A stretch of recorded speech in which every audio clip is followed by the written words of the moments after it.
اپنے جسم کے وقار کے لیے اپنا سر اونچا رکھیں اور اپنی ذات کے وقار کے لیے اپنی نظر اور لہجہ نیچے رکھیں۔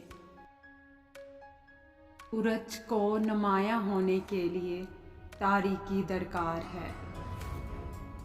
ایک آدمی نے کسی بزرگ سے پوچھا، میرا اللہ اس وقت کیوں نہیں سنتا جب میں مانگتا ہوں؟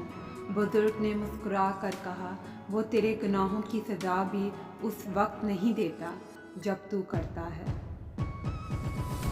جو برا کہے چپ ہو جاؤ، جو ستائے صبر کرو، اللہ کی قسم ایسی طاقت بنو کہ پہاڑ بھی راستہ دیں گے۔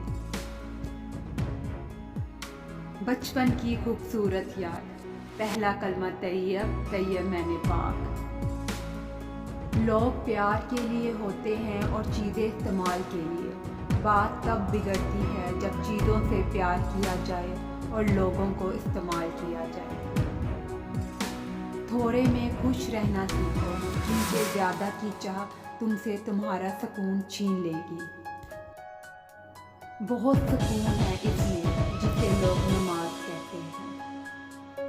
آزمائش، جانتے ہو تمہیں آزمائش میں ڈالنے سے پہلے وہ تمہیں آزمائش سے نکالنے کا وسیلہ بناتا ہے۔ صبر ایک ایسی سواری ہے جو اپنے سوار کو کبھی گرنے نہیں دیتی، نہ کسی کے قدموں میں، نہ کسی کی نظروں میں۔ خدا کی محبت کا انداز بھی کمال ہے، سب کچھ دے کر کہتا ہے کوئی مانگنے والا نہیں۔ اپنی زبان کو